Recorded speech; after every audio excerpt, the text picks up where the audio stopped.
ਕਹਾਣੀ ਤੇ ਨਦੀ ਵਗਦੀ ਰਹੀ। ਲੇਖਿਕਾ ਅੰਮ੍ਰਿਤਾ ਪ੍ਰੀਤਮ। ਇੱਕ ਘਟਨਾ ਸੀ ਜੋ ਨਦੀ ਦੇ ਪਾਣੀ ਵਿੱਚ ਵਹਿੰਦੀ ਕਿਸੇ ਉਸ ਯੁੱਗ ਦੇ ਕੰਢੇ ਕੋਲ ਆ ਕੇ ਖਲੋ ਗਈ ਜਿੱਥੇ ਇੱਕ ਘਣੇ ਜੰਗਲ ਵਿੱਚ ਵੇਦ ਵਿਆਸ ਤਪ ਕਰ ਰਹੇ ਸਨ। ਸਮਾਧੀ ਦੀ ਲੀਨਤਾ ਟੁੱਟੀ ਤਾਂ ਸਾਹਮਣੇ ਰਾਣੀ ਸਤਿਆਵਤੀ ਉਦਾਸ ਪਰ ਦੈਵੀ ਸੁੰਦਰੀ ਦੇ ਰੂਪ ਵਿੱਚ ਖਲੋਤੀ ਹੋਈ ਸੀ। ਬਿਰਛ ਦੇ ਪੱਤਿਆਂ ਵਾਂਗ ਝੁਕ ਕੇ ਵੇਦ ਵਿਆਸ ਨੇ ਪ੍ਰਣਾਮ ਕੀਤੀ। ਆਖਿਆ, ਤੂੰ ਮੇਰੀ ਸਦੀਵੀ ਸੁੰਦਰੀ ਮਾਂ, ਅੱਜ ਉਦਾਸੀ ਦਾ ਇਹ ਵੇਸ ਕਿਉਂ? ਮਾਂ ਨੇ ਰਿਖੀ ਪੁੱਤਰ ਨੂੰ ਮੋਹ ਨਾਲ ਭਰੀ ਛਾਤੀ ਨਾਲ ਲਾਇਆ। ਆਖਿਆ, ਤੂੰ ਰਿਖੀ ਵੰਸ਼ ਵਿੱਚੋਂ, ਤੂੰ ਮੋਹ ਦੀ ਪੀੜ ਨਹੀਂ ਜਾਣਦਾ। ਰਾਜ ਦਾ ਦਰਦ ਮੈਂ ਰਾਜਾ ਸ਼ਾਂਤਨੂ ਤੋਂ ਪਾਇਆ ਤੇ ਉਹਦੇ ਰਾਜ ਦੀ ਰੱਖਿਆ ਲਈ ਮੈਂ ਜਿਸ ਕੁੱਖ ਵਿੱਚੋਂ ਤੈਨੂੰ ਜਨਮ ਦਿੱਤਾ ਸੀ, ਉਸ ਕੁੱਖ ਵਿੱਚੋਂ ਰਾਜਾ ਸ਼ਾਂਤਨੂ ਦੇ 2 ਪੁੱਤਰਾਂ ਨੂੰ ਜਨਮ ਦਿੱਤਾ। ਪਰ ਇੱਕ ਮੇਰਾ ਰਾਜਕੁਮਾਰ ਯੁੱਧ ਵਿੱਚ ਮਾਰਿਆ ਗਿਆ ਤੇ ਦੂਜਾ 2 ਰਾਣੀਆਂ ਨੂੰ ਰੋਂਦੀਆਂ ਛੱਡ ਕੇ ਖਈ ਰੋਗ ਨਾਲ ਮਰ ਗਿਆ। ਬਿਰਛ ਦੇ ਸਾਰੇ ਪੱਤੇ ਜਿਵੇਂ ਕੁਮਲਾ ਕੇ ਵੇਦ ਵਿਆਸ ਦੇ ਤਪੀ ਚਿਹਰੇ ਵੱਲ ਵੇਖਣ ਲੱਗੇ। ਰਾਣੀ ਸਤਿਆਵਤੀ ਦਾ ਮਨ ਗੰਗਾ ਦੀਆਂ ਨਿਰਮਲ ਲਹਿਰਾਂ ਵਾਂਗ ਵਹਿਣ ਲੱਗਾ। ਆਖਣ ਲੱਗੀ, ਮਹਾਰਿਖੀ, ਪਰਾਸ਼ਰ ਨੇ ਗੰਗਾ ਦੇ ਪਾਣੀ ਵਾਂਗ ਮੈਨੂੰ ਅੰਗ ਲਾਇਆ ਸੀ। ਤੂੰ ਉਸੇ ਪਾਣੀ ਦਾ ਮੋਤੀ, ਤੂੰ ਜਲਾਂ ਤੇ ਥਲਾਂ ਵਿੱਚ ਖੇਡਦਾ, ਜੰਗਲ ਬੇਲੇ ਤੇ ਜੂਹਾਂ ਤੇਰੀ ਤਾਬਿਆ ਕੀਤੀ। ਤੂੰ ਤਾਜ ਵਿੱਚ ਜੜੇ ਹੋਏ ਮੋਤੀ ਦਾ ਦਰਦ ਨਹੀਂ ਜਾਣਦਾ। ਬਿਰਛ ਦੇ ਹਰੇ ਰੰਗ ਵਾਂਗੂ ਵੇਦ ਵਿਆਸ ਦੇ ਹੋਂਠ ਮੁਸਕਰਾਏ। ਮੈਂ ਰਾਜ ਦਾ ਦਰਦ ਨਹੀਂ ਜਾਣਦਾ, ਪਰ ਮਾਂ ਦਾ ਦਰਦ ਜਾਣਦਾ ਹਾਂ। ਸਤਿਆਵਤੀ ਬਿਰਛ ਦੇ ਗਲ ਲੱਗੀ ਵੇਲ ਵਾਂਗ ਝੂਮ ਗਈ। ਕਹਿਣ ਲੱਗੀ, ਤਾਜ ਦੇ ਮੋਤੀ ਨੂੰ ਤਖ਼ਤ ਚਾਹੀਦਾ ਹੈ, ਤਖ਼ਤ ਨੂੰ ਵਾਰਸ ਚਾਹੀਦਾ ਹੈ। ਮੇਰੀਆਂ ਦੋਵੇਂ ਨੂੰਹਾਂ ਅੱਜ ਵਿਧਵਾ।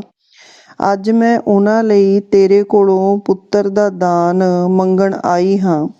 ਵੇਦ ਵਿਆਸ ਨੇ ਸਿਰ ਉੱਤੇ ਫੈਲੇ ਹੋਏ ਬਿਰਛ ਵੱਲ ਵੇਖਿਆ ਤੇ ਸਾਰਾ ਬਿਰਛ ਜਿਵੇਂ ਖਿੜ ਸਿਮਟ ਕੇ ਧਰਤੀ ਦੀ ਛਾਤੀ ਵਿੱਚ ਪਏ ਹੋਏ ਆਪਣੇ ਬੀਜ ਵੱਲ ਵੇਖਣ ਲੱਗਾ। ਰਿਖੀ ਦੇ ਹੋਂਠ ਹੱਸ ਪਏ। ਆਖਿਆ, ਇਹ ਮਾਂ ਦਾ ਹੁਕਮ ਤੇ ਧਰਤੀ ਦਾ ਹੁਕਮ ਪੂਰਾ ਹੋਵੇਗਾ। ਤੇ ਵੇਦ ਵਿਆਸ ਨੇ ਵਚਨ ਪੂਰਾ ਕੀਤਾ। ਅੰਬਿਕਾ ਤੇ ਅੰਬਾਲਿਕਾ ਦੋਹਾਂ ਨੂੰ ਇੱਕ ਪੁੱਤਰ ਦਾ ਦਾਨ ਦਿੱਤਾ।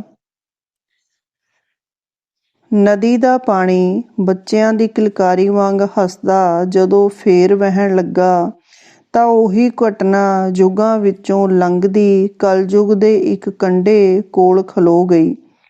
ਉੱਥੇ ਜਿੱਥੇ ਬਲਦੇਵ ਦਾ ਸਧਾਰਨ ਜਿਹਾ ਘਰ ਸੀ, ਜਿੱਥੇ ਉਹਦੇ ਮੇਜ਼ ਉੱਤੇ ਪਈਆਂ ਕਿਤਾਬਾਂ ਵਿੱਚ ਸਿਰਫ ਮਹਾਭਾਰਤ ਦੇ ਪਰਵ ਨਹੀਂ ਸਨ, ਕਾਮੂ ਵੀ ਸਨ, ਕਾਫਲਾ ਵੀ ਸਨ, ਪਾਸਤਰਨਾਕ ਵੀ ਸਨ। ਤੇ ਉਹਦੇ ਸਾਹਮਣੇ ਉਹਦਾ ਮਿੱਤਰ ਕਾਸ਼ੀਨਾਥ ਬਿਰਛ ਦੇ ਇੱਕ ਟੁੱਟੇ ਹੋਏ ਪੱਤੇ ਵਾਂਗ ਖਲੋ ਗਿਆ। ਕਹਿਣ ਲੱਗਾ, ਜਿਹੜਾ ਦਾਨ ਮੈਨੂੰ ਰੱਬ ਨਹੀਂ ਦੇ ਸਕਿਆ, ਨਾ ਕਿਸੇ ਵੈਦ ਦਾ ਦਾਰੂ, ਉਹ ਦਾਨ ਮੈਂ ਤੇਰੇ ਕੋਲੋਂ ਮੰਗਣ ਆਇਆ ਹਾਂ। ਇੱਕ ਪੁੱਤਰ ਦਾ ਦਾਨ। ਸਿਰ ਉੱਤੇ ਬਿਰਛ ਕੋਈ ਨਹੀਂ ਸੀ, ਪਰ ਬਲਦੇਵ ਦੇ ਕੰਨਾਂ ਵਿੱਚ ਬਿਰਛ ਦੇ ਪੱਤਿਆਂ ਦੀ ਛਾਂ ਭਰ ਗਈ। ਕਾਸ਼ੀਨਾਥ ਕਹਿ ਰਿਹਾ ਸੀ, ਮੇਰੀ ਔਰਤ ਦੇ ਨਰੋਏ ਤਨ ਨੂੰ ਇੱਕ ਮਰਦ ਦੇ ਰੋਗੀ ਤਨ ਦਾ ਸਰਾਪ ਲੱਗਿਆ ਹੋਇਆ ਹੈ। ਮੇਰੇ ਮਿੱਤਰ, ਬਸ ਇਹ ਸਰਾਪ ਇੱਕ ਘੜੀ ਵਾਸਤੇ ਲਾ ਦੇ। ਬਲਦੇਵ ਦਾ ਸਾਰਾ ਬਦਨ ਬਿਰਛ ਦੀ ਜੜ ਵਾਂਗ ਹੋ ਗਿਆ। ਕਾਸ਼ੀਨਾਥ ਇੱਕ ਰੁਲਦੇ ਪੱਤੇ ਵਾਂਗ ਉੱਡ ਕੇ ਜਿਵੇਂ ਉਹਦੇ ਪੈਰਾਂ ਕੋਲ ਆ ਗਿਆ।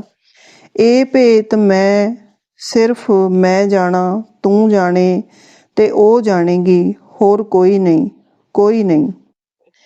ਬਲਦੇਵ ਦੇ ਬਿਰਛ ਦੀ ਜੜ ਵਾਂਗ ਹੋਏ ਬਦਨ ਵਿੱਚੋਂ ਇੱਕ ਸੰਕਲਪ ਪੁੰਗਰਿਆ।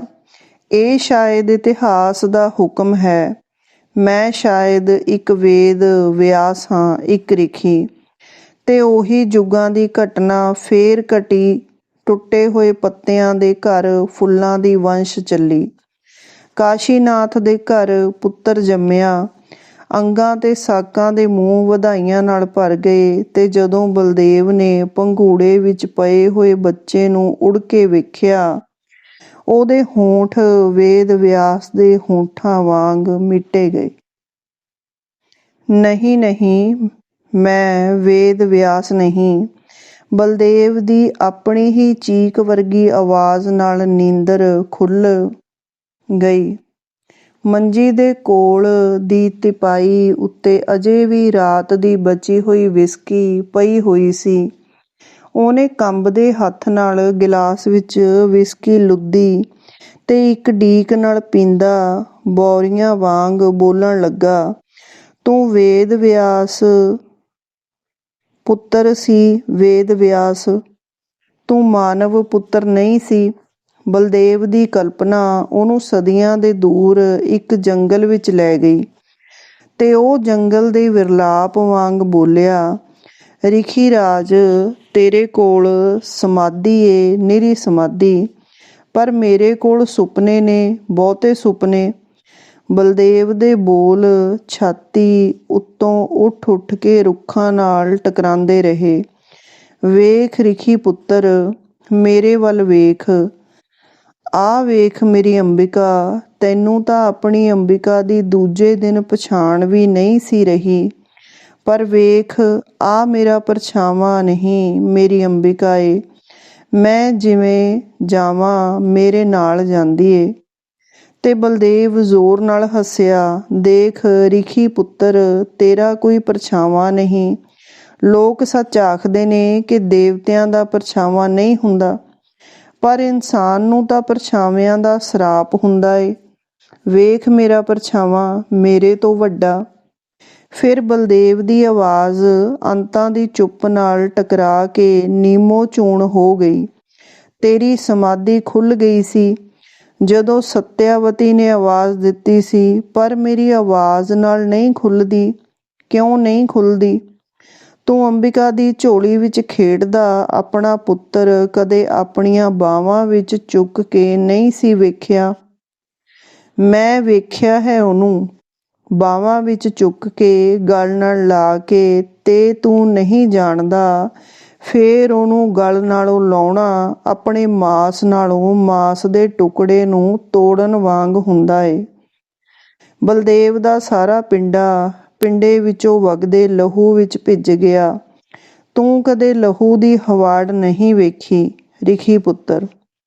ਆਦਮ ਦੇ ਲਹੂ ਦੀ ਇੱਕ ਹਵਾੜ ਵੀ ਹੁੰਦੀ ਹੈ, ਜਦੋਂ ਉਹ ਧੁਰ ਮਨ ਤੱਕ ਜ਼ਖਮੀ ਹੋ ਜਾਂਦਾ ਹੈ। ਤੇ ਲਹੂ ਦੀ ਇੱਕ ਸੁਗੰਧ ਵੀ ਹੁੰਦੀ ਹੈ, ਜਦੋਂ ਬੱਚੇ ਦੇ ਕੂਲੇ ਕੂਲੇ ਹੋਂਠ ਹੱਸਦੇ ਹਨ, ਉਦੋਂ ਆਪਣੇ ਹੀ ਪਿੰਡੇ ਵਿੱਚੋਂ ਲਹੂ ਦੀ ਇਹ ਸੁਗੰਧ ਉੱਠਦੀ ਹੈ।